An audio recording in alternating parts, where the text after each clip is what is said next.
The problems we have to face in world affairs at the present moment bear a great deal of relation to the conflicts that are going on.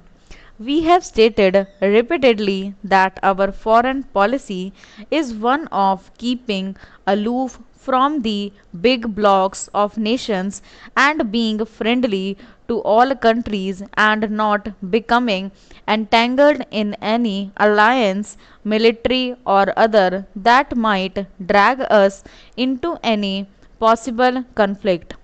That does not, on the one hand, involve any lack of close relationships with the other countries.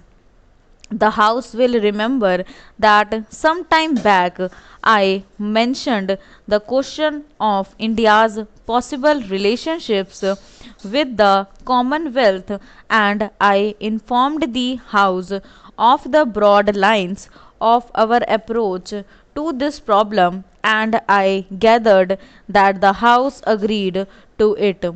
Subsequently, the question, as considered by the National Congress at its Jaipur session and in broad lines, they also laid down the policy to be pursued. As far as we are concerned, we propose strictly to adhere to those directions. Of course, changing circumstances have to be understood and interpreted in different ways, but the broad lines of our policy have been laid down, and that India will naturally and inevitably, in the course of a few months, become an independent republic, and in our external, internal, or domestic policy, political policy, or in our economic policy, we do not propose to accept anything that involves in the slightest degree dependence on any other authority. Subject to that, we are prepared to associate ourselves with other countries in a friendly way. We are associated today in the United Nations with a great number of countries in the world. Anything else that we might do will naturally have to be something that does not go against our association with the United Nations. It is only in terms of independent nations cooperating together that we can consider the problem of our association with the Commonwealth. There may be, as some people have suggested, alliances with this or that nation. Alliances usually involve military and other commitments, and they are more binding. Other forms of association which do not bind in this manner but which help in bringing together nations for the purpose of consolidation where necessary of cooperation are therefore far more desirable than any form of alliance which does bind and will help us to achieve our main target.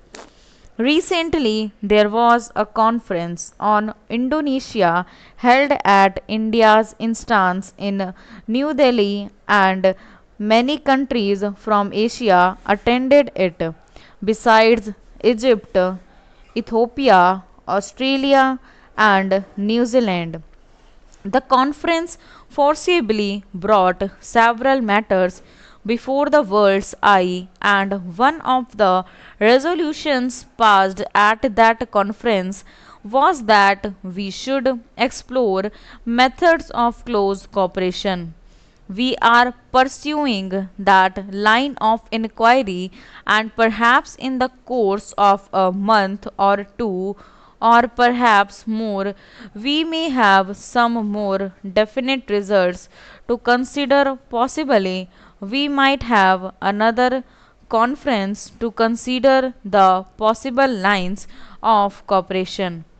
Again, that cooperation can only be the cooperation of independent nations without the least commitment of one to the other, but it is a fact that there are so many matters in common between us and that it is helpful for us to cooperate with one another. We have not yet decided what the region of cooperation might be because India is interested in several regions in Asia. Whether all should be grouped together or separately, I do not know. That is for us to consider together and to decide what is more feasible. But in any event, two facts have to be borne in mind. One is that whatever structure of cooperation we may build up will be entirely within the scope of the Charter of the United Nations. Secondly, there will be no binding convent in it, and this will largely be an organization for the consultation and cooperation that naturally flow from common interest. So, our policy will continue to be not only to keep aloof from power alignments but try to make friendly cooperation possible. Fortunately, we enter upon our independence as a country with no hostile background in regard to any country. We are friendly to all countries. Our hospitality during the last 200 years was mainly directed towards the dominating power here, and because of India's independence, that hostility has largely vanished through it may survive in few people's mind. So we approach the whole world on a friendly basis, and there is no reason why we should put ourselves at a disadvantage, if I may say so, by becoming unfriendly to any group. I think that India has a vital role to play in world affairs. The various ideologies that confront the world today, the various isms which threaten conflict repeatedly, may have a great deal, I think, to commend themselves, but all of them have been derived, if I may say so, from the background of Europe. Well, the background of Europe and Asia is not something apart from the background of the world.